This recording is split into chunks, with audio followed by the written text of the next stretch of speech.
Whenever our first guest tonight pays a visit, sales of throat lozenges in the area go way up. He's back and looking for blood in the sequel with the longest title yet. The Twilight Saga Breaking Dawn Part 1 opens in theaters November 18th. Please welcome Robert Pattinson.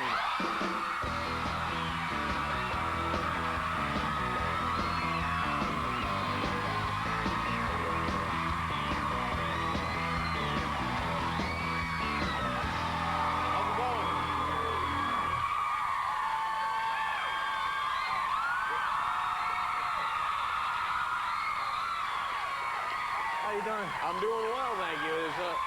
Are you transforming into a werewolf? What's going on here? Which side are you on? I'm falling apart today. My pants are falling down as well. It's really embarrassing. I tried. I always seem to be wearing the same stuff on talk shows all the time, and I was like, I'm just gonna wear a T-shirt. Yeah. And I'm gonna wear these shoes, and then I realized I'm all uncomfortable now. I have my uniform. No, you're all right. You're fine. Now, I feel like a nerd. You feel comfortable. You got like a rock and roll T-shirt on there. I don't even know what it is. It's probably some racist thing or something. I don't even know. I have no idea. It's not even mine. Some white power organization. Well, you're wearing a borrowed shirt. Are you still homeless? Last time you were here, you had no home. No, yeah, definitely. You're wandering around the globe and with no place to go. Did you settle anywhere? Not yet, no. You haven't? Wow. I haven't. And your parents are here with you tonight. Do they want you to move back in with them? Hi there, Mom and Dad. This is the only time. This is the only time I ever see my parents. Is it they show up in the audience at talk shows hoping you'll acknowledge them? I had no idea they were coming. Well, hi there. Yeah. How are you? Oh, good. Oh, they have English accents too. That's something. Hey, when you go back home, do you stay with them? Yeah. You do? In like your kid bed with posters on the wall and stuff? Yeah. I got my Linda Blair poster from The Exorcist. Wow, that's my childhood going crush. way back. Yeah, I guess so. Early in your career, I know you did some hand modeling. I read about this, and I think your mom was involved in this somehow, right? I don't know.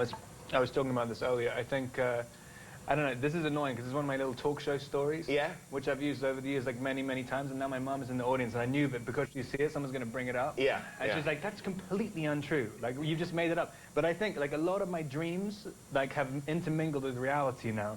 Like, as I've talked about them so much. Oh, I see. And so I think it is either, is this true?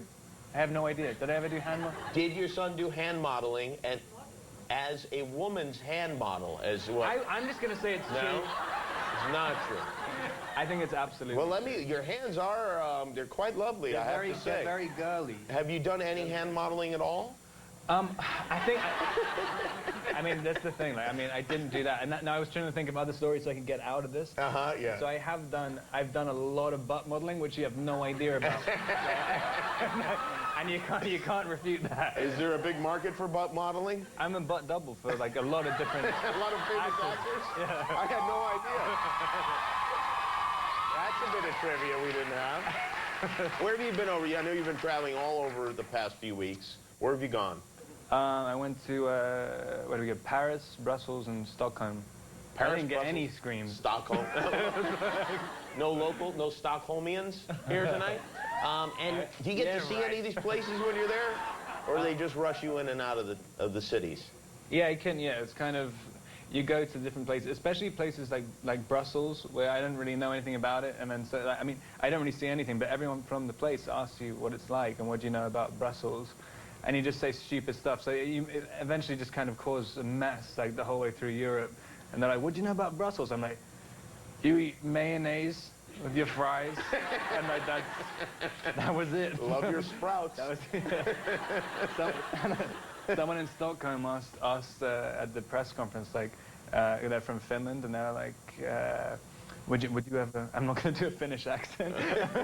They're like, would you ever come to Finland? And I ended up saying stuff like, well, we just went to Belgium. So I'm like, what is happening? I'm completely delirious. Like, this is terrible. No, countries don't like being lumped together, I guess, yeah. Awful. And so then you just leave that town in ruins and you go on to the next place. Just move away. I mean, everyone, I don't know what people are thinking when they think a press tour is of any value to anybody. I think they just get excited that you're there, even though ultimately, yeah, you wind up just kind of talking to a camera in a language you don't speak. Completely, yeah. We also had, I had the one like kind of a really, there's the one different thing that happened in Stockholm. Somebody, I got attacked, and it was the greatest thing ever. I mean, Why? after like 4 years of doing fan events and stuff, everything's great, everything's just sort of screaming and stuff, and then there's this one guy who you had to pay for a ticket to get into this thing in Stockholm, and he was like trying to throw stuff at me. He was trying to throw rocks or something. And there's suddenly this huge security concern and stuff. And I was like, wow, no, let him do it. Let him. I want there to be mayhem. And yeah, it didn't amount to anything. You got stoned in Stockholm. Literally getting stoned. Wow. Well, that's not good. I'm glad you enjoyed that. No, but it was so much fun. That to me would be a negative. That's where we differ.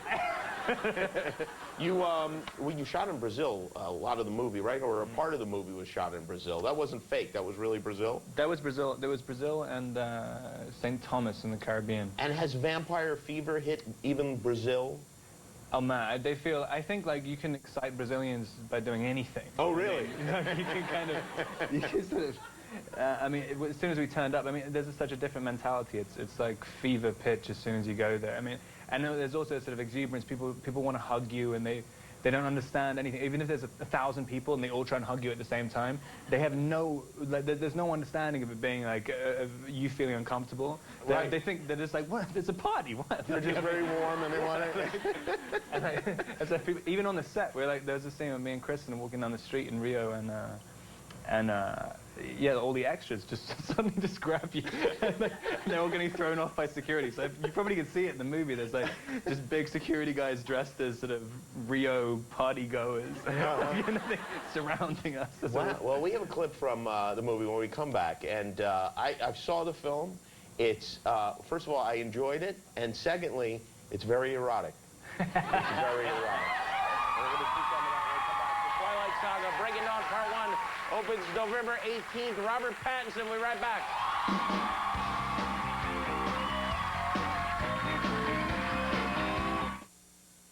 I, Edward Cullen, take you, Bella Swan. For better or for worse. To love. To cherish. As long as we both shall live. That is the Twilight Saga, Breaking Dawn Part 1. Robert Pattinson is with us. Robert, I was watching this, and I was not with a group of teenage girls, but I can only imagine what will go on in that theater. I mean, people are going to go unconscious. It's during this sex scene between the two of you on your honeymoon night. I mean, hopefully. There's no question about it. It was actually more explicit than I imagined it was going to be. It was going to be way more explicit at one point. I mean, it should have been. But yeah, there was it came down to a whole bunch of different factors. Like, I mean, it was rated R for ages, and really? They really had to fight to cut it down. And so, yeah. And were you in there fighting, going, "No, we need to see my penis"? It wasn't actually, it wasn't me, it was Kristen who was causing it to be R-rated. I mean, I'm kind of still doing the same thing, the general movement. The general movement. What is the general movement? Because I'm still having trouble with it. I know, it's funny, they kind of, they had, because normally, you know, you have problems with ratings when it's, because it has to be PG-13, right? And they normally have problems with ratings about nudity, and if you can see like half a nipple or whatever in a PG-13. All this stuff. There's all these very specific details. But this was literally about the movement. I mean, and so it was kind of about like thrusting. I mean, you literally like, they kept telling you not to move. So it's almost like, you know, they almost wanted to have a kind of leash on the back of you, so you couldn't thrust past it. You could literally only, it's like just the tip or whatever. What the hell is that the street? There's your parents. Mom and Dad. That doesn't mean anything. It's a figure of speech. He meant a gratuity. No, I mean, and there's a lot of pressure on that because these fans of the books, especially, they want. I mean, this is a huge moment. The honeymoon, and then the baby comes. Yeah, they want to see thrusting. Yeah. They want to see thrusting, not probing. And this baby in the movie, the baby has already been named People Magazine's sexiest baby alive. Is that actually true? No.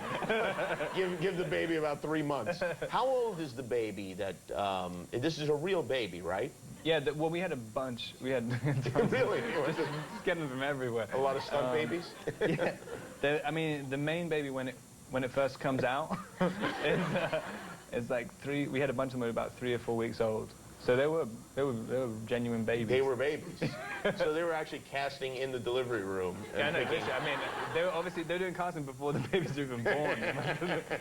But, wow, was the baby well behaved? The baby was amazing. I mean, there's a whole bunch of stuff.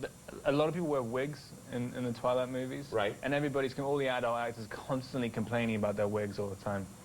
And they tried to put a wig, because initially the baby started off with like this robot thing, with like 3 puppeteers controlling it underneath, and it was this hideous, like, it was this kind of amalgamation of me and Kristen's face, and then kind of made into this rubberized, this monster. It looked like a kind of, like a cancerous owl, like, doing this thing, and like, they kind of had, yeah, so they did that, and it was just absolutely ridiculous. They're trying to do the biggest scenes in the movie, where there's, for one thing, the child's like this big, it's like half the size of Kristen, so it didn't make any sense.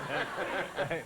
And the head was bigger than both of our heads. So they like, fired the robot baby. Yeah, the robot baby, which is probably years in development. Like, yeah, really? Thrown out of the back. And then we had this 3-week-old baby, because the baby's supposed to have hair for some reason when it comes out. And so they tried to stick on this little wig, a baby wig, on this thing. And it looked like one of the trolls that you stick on the end of pencils. But like the baby, like within, I mean, half a second of putting this wig on the head, like he just picks it off and just throws it in the face of the hairdresser, and like just starts weeping. And like it was like what every single other member of the cast wanted to say.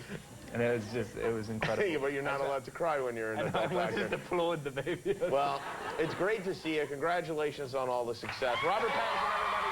The Twilight Saga Breaking Dawn Part 1 opens November 18th. Of course, you know that. We'll be right back with Frida Pinto.